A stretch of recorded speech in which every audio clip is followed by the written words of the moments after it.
हरे कृष्णा। जी हाँ दोस्तों, आज आपका हरे कृष्णा ब्लेस चैनल में स्वागत है। और आज हम आपको बहुत ही खूबसूरत कहानी सुनाने जा रहे हैं और उम्मीद है कि इस कहानी से आप बहुत कुछ सीखेंगे।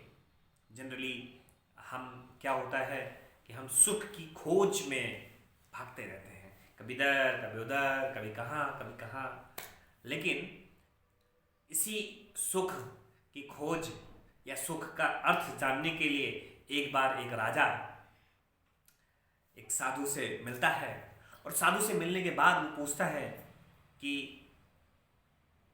हे ऋषि मुनि, मुझे आप सुख का अर्थ एक शब्द में बताइए। तो आपसे पूछना होगा अगर, तो आप क्या सोचेंगे? खैर, आप क्या सोचते हैं वो आप कमेंट बॉक्स में लिख दीजिएगा। लेकिन उस राजा ने, उस जो वो ऋषि मुनि था, उसने क्या जवाब दिया? उसने कहा तितली। और वो ऋषि मुनि चले गए। जनरली पहले क्या होता था, जो ऋषि मुनि हुआ करते थे वो किसी के घर जाते थे तो बहुत ज़्यादा रुकते नहीं थे, बहुत ज़्यादा संबंध नहीं बनाते थे।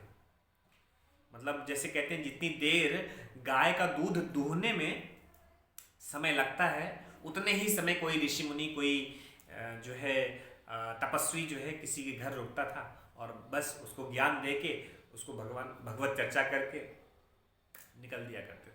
वो किसी से लगाव नहीं रखते थे कि ये हैं, इनसे लगाव करके हमें इनके घर ही भैया डेरा डालना है, ऐसा नहीं। तो वो तो निकल गए। लेकिन फिर राजा बड़े सोच में पड़ गया, बोला सुख का तितली, तितली कैसे हो सकता है? तो जब तितली की बात आई तो एक बार ऐसे ही मतलब सोच विचार करते रहे, लेकिन जो है वो बीच में, चूंकि उसका अर्थ बहुत ज़्यादा समझ नहीं पाए वो, तो एक बार ऐसे ही गार्डन में घूम रहे थे अपने।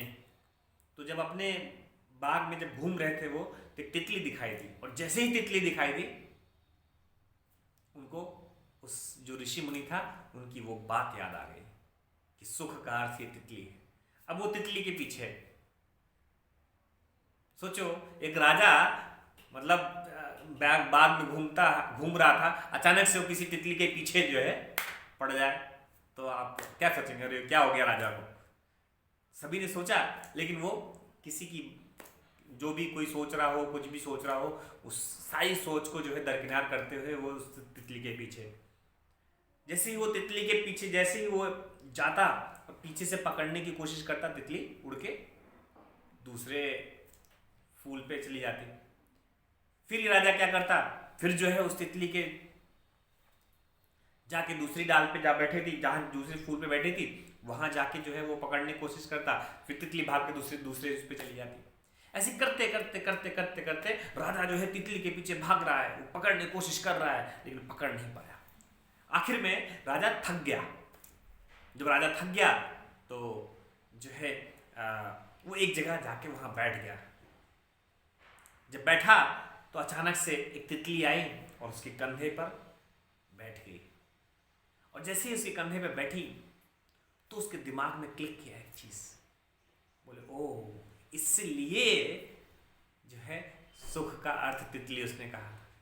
बोला मैंने कितना प्रयास किया उस तितली को पकड़ने का, लेकिन वो तितली हाथ नहीं आई। लेकिन जब मैंने सब कुछ छोड़ दिया तो पता लगा तितली तो मेरे पास ही आ गई। तो कई बार ऐसा, छोड़ने का अर्थ यहाँ नहीं, कहने का मतलब ये है कि सुख आपके अंदर ही है। हम भागते रहते हैं, कभी इधर ढूंढते हैं, कभी उधर ढूंढते हैं, कभी इसके पास जाते हैं, कभी किसी के पास जाते हैं। तो हम सुख को ढूंढते ढूंढते ढूंढते ढूंढते थक जाते हैं, लेकिन सुख हमें प्राप्त ही नहीं होता।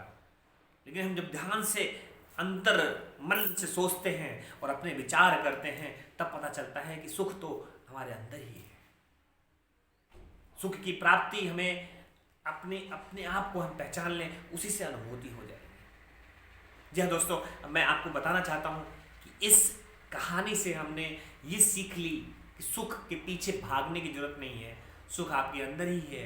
आप अंतर मन से भगवत चर्चा कीजिए, अंतर मन से भगवान को याद कीजिए, तो आप अपने आप देखेंगे सुख, आपसे बड़ा सुखी कोई है नहीं। हरे कृष्णा।